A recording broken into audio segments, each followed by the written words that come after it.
आजादी का 75 वर्ष बीत चुका है।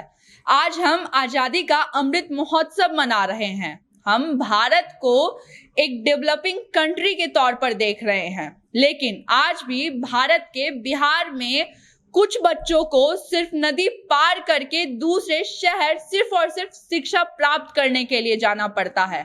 आप सोच सकते हैं कि बिहार का क्या दशा है कि 7 गांव से ज्यादा बच्चे एक नदी पार करके दूसरे राज्य जाते हैं ताकि वो शिक्षा प्राप्त कर सके। नमस्कार, मैं हूं हर्षिता सिंह और आप मेरे साथ जनता जंक्शन देख रहे हैं।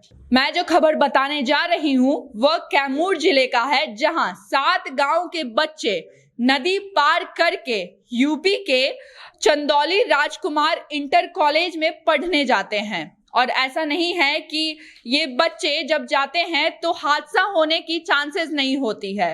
कई बार नाव पलटकर बच्चों की डूबने की भी शिकायत आई है, लेकिन आज भी वहां जब कोई नेता वोट मांगने जाता है तो वो कहता है कि हम आपके लिए पुल जरूर से जरूर बनवा देंगे। आप सोच सकते हैं कि हम कैसे बिहार और कैसे भारत में रहते हैं, जहां 75 साल बाद भी कोई नेता सिर्फ ये कहकर वोट मांगता है कि वो पुल बनवा देगा, वो सड़क बनवा देगा और वो नाला बनवा देगा।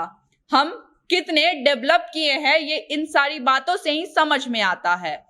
जो मैं घटना बता रही हूँ वो कैमूर की है और बात ऐसी है कि प्राथमिक शिक्षा पाने के लिए भी लोगों को 15 किलोमीटर दूर जाना पड़ता है। जहां हम शिक्षा के तौर पे डेवलपमेंट की बात करते हैं, उसी देश में, उसी राज्य में शिक्षा के नाम पर लोगों को एक राज्य से दूसरे राज्य जाना पड़ता है। और अब किसी गांव में पुल नहीं है और बीच में नदी आती है तो सिर्फ छात्र छात्राओं को नहीं बल्कि वहां के आम लोगों को भी कितनी परेशानियां हो सकती है ये तो हम सब जानते हैं।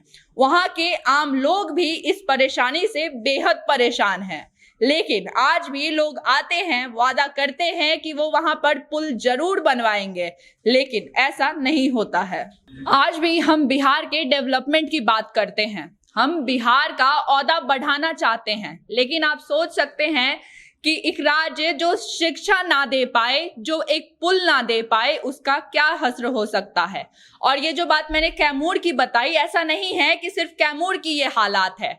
आज भी बिहार ऐसी कई परेशानियों से जूझता है जो सदियों से चलते आ रहा है, या यूं कह ले जो आजादी से पहले चलते आ रहा है। चाहे वो बिहार में बाढ़ की परेशानी हो, या फिर बिहार की स्थिति के बारे में बात करें, या फिर हेल्थ इशू की बात करें। आज भी जब भी कोई संकट आती है तो उससे ज्यादा, सबसे ज्यादा जो जूझता है वो बिहार होता है। कुछ दिन पहले कोरोना में भी यही हुआ था। और अगर हम बात करें बिहार के बाढ़ की, तो हर बार ऐसा ही होता है कि लोग आते हैं, बिहार के लिए एक प्लानिंग लाते हैं, लेकिन उस प्लानिंग पे कुछ नहीं होता।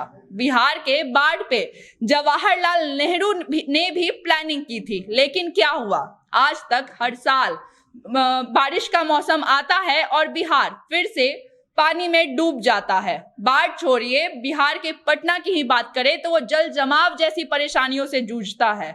तो हम सोच सकते हैं कि बिहार किस ओर तरक्की कर रहा है, जहां बिहार पे चुनाव होती है, रैलियां होती है। बिहार में नीतीश कुमार वादा करते हैं, 7 सुनिश्चित नियम लाते हैं, लेकिन उसका भी आज ऐसा हश्र है कि एक राज्य से दूसरे राज्य में बच्चों को जाने के लिए नाव के सहारे विद्यालय जाना पड़ता है।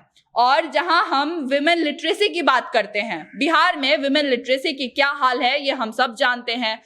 और अगर जो मेन प्रॉब्लम है वो यहीं पर है, जहां पे बच्चियां सिर्फ एक राज्य से दूसरे राज्य नाव पार करके जाना पड़े, वो कहां से जाएंगी पढ़ने? ये सब कोई नहीं सोचता है। हर कोई आता है, महिलाओं की विकास की बात करके जाता है और बिहार के विकास की बात करके जाता है, लेकिन ये सब हम सभी के लिए सोचने योग्य है। आप जनता जंक्शन देख रहे थे मेरे साथ। ऐसी कुछ और अपडेट्स आएगी तो मैं आपको जरूर बताऊंगी। मैं हर्षिता सिंह, कैमरा के पीछे ओम प्रकाश खड़े थे। धन्यवाद।